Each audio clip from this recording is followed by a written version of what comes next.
Bonjour à tous, ravi de vous retrouver pour ce Morning Echo du mercredi 3 mars 2021. La photo du jour, eh bien, une fois n'est pas coutume, c'est un logo, celui de SoundCloud, la plateforme musicale qui a décidé de changer son mode de rémunération aux artistes en abandonnant le pont commun et en donnant plus, eh bien, de revenus éventuels aux nouveaux artistes. Cela va se baser sur la durée d'écoute et ça pourrait faire des émules sur d'autres plateformes musicales. Voilà une bonne nouvelle. Vous voyez, tout ceci dans un contexte où on a encore pas mal de volatilité sur les marchés, puisque lundi c'était une excellente séance sur les États-Unis. Hier, prise de bénéfices de nouveau, et bien sur les valeurs technologiques en particulier, alors que l'Europe était en légère hausse. C'est toujours bien ces taux d'intérêt qui marquent les esprits. Vous voyez que finalement, sur ce graphique relayé sur les échos, c'est bien les taux réels, ce qu'on appelle les taux réels, c'est les taux d'intérêt moins bien l'inflation qui remonte ces derniers temps sur fond de plan de relance sur l'économie américaine en particulier, le fameux plan Biden qui fait encore débat, y compris chez les démocrates et les républicains au niveau de son calibrage, même 1900 milliards de dollars, alors que l'économie américaine n'est pas dans une situation si délicate que cela. Et vous voyez donc que ces taux longs qui remontent pèsent encore sur le marché. Et quand on voit ce histogramme relayé ce matin par le Financial Times, une chose intéressante, c'est que en tout, avec ce plan de relance, mais aussi la vaccination à tour de bras, on se rend compte que c'est finalement les États-Unis, mais aussi la Grande-Bretagne qui vont être les fers de lance de l'économie pour la deuxième partie de l'année, alors que quand on voit notamment la zone euro, c'est plus délicat. La vaccination a pris du retard et cela a pesé sur l'activité économique. Vous voyez par exemple le chômage espagnol qui est à un plus haut de 5 ans, comme le montre le Financial Times ce matin, démontrant que l'activité économique en particulier sur la zone euro prendra du temps à se reprendre véritablement. Alors, puisqu'on parlait de vaccination, pas mal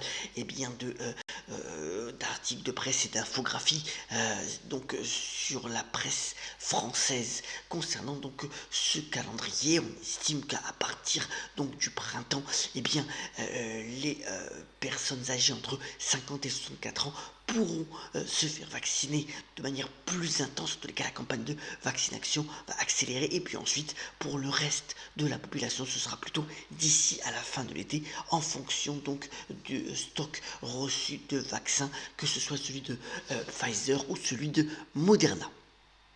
Alors, focus aussi ce matin sur l'or, l'or qui a quand même perdu pas mal de sa superbe ces derniers temps, puisque on a touché hier un plus bas de 8 mois. C'est vrai que c'est lié aussi à cette hausse de taux d'intérêt. C'est vrai aussi que les investisseurs, en fonction de la reprise économique, se sont moins focalisés sur la valeur refuge constituée par le métal jaune.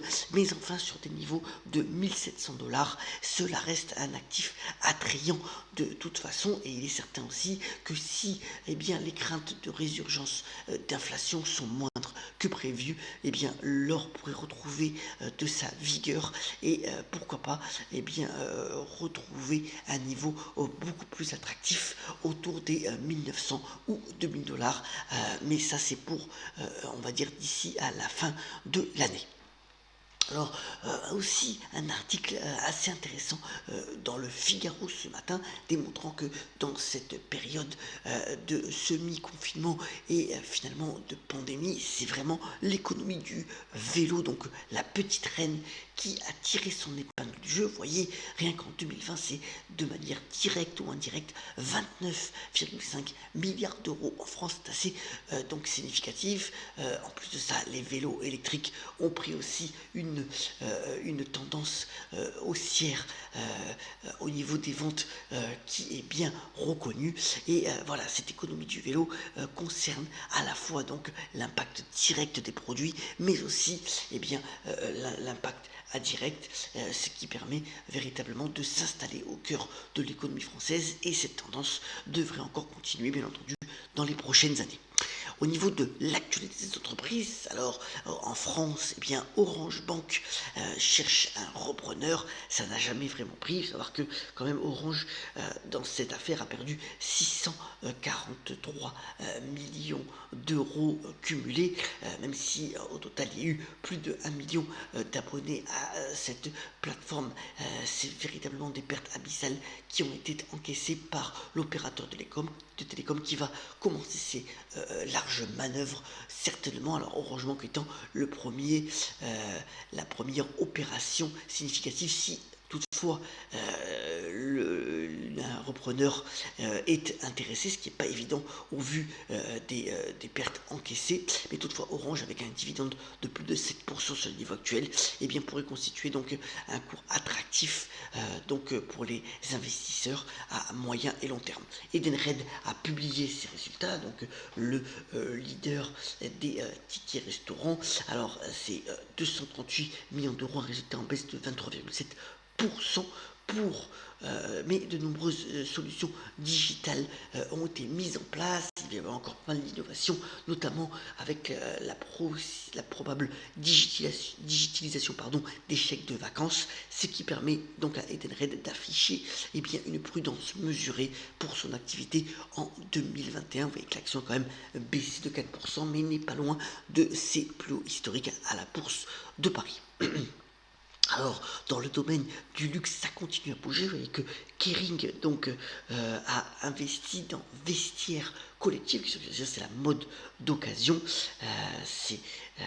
Ça a connu une croissance de 100% en 2020 avec 11 millions d'utilisateurs et 3 millions de produits. Alors la mode de seconde main devrait représenter un potentiel de 60 milliards d'euros d'ici à 2025, assez considérable pour que Kering prenne 5% de Vestiaire Collectif lors d'une levée de fonds de 178 millions d'euros.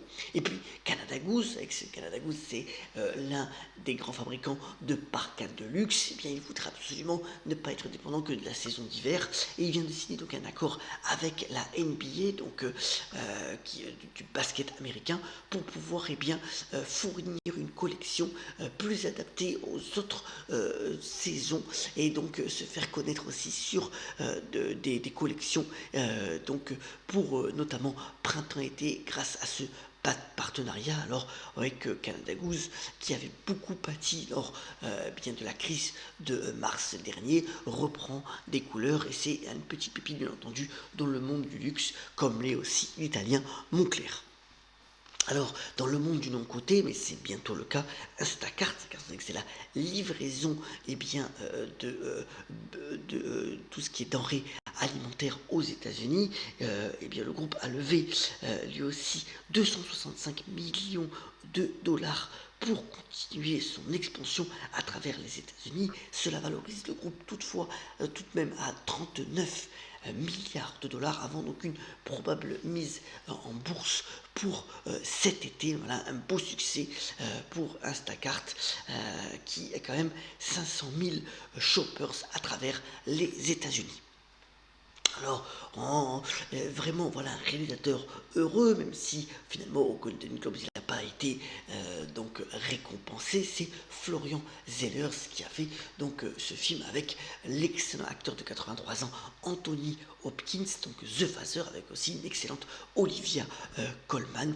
Voilà un film qui sortira normalement le 7 avril prochain en France. J'espère qu'il sortira de manière ou d'une autre, toujours aussi assez compliqué pour voir l'ouverture bien entendu des cinémas, mais voilà un film qui devrait faire grand bruit, puisque l'interprétation de l'acteur Anthony Hopkins a été magistrale dans ce film, et c'était la volonté de pouvoir, c'était à la base une pièce de théâtre, The Phaser, qui a été mise à l'écran, et Florian Zeller tout heureux de pouvoir collaborer avec l'immense acteur. Terminons ce Monde Nico par la citation du jour, comme d'habitude, vient de l'excellent Georges Perec, qui est parti malheureusement un 3 mars, et qui a notamment dit: tout portrait se situe au confluent d'un rêve et d'une réalité.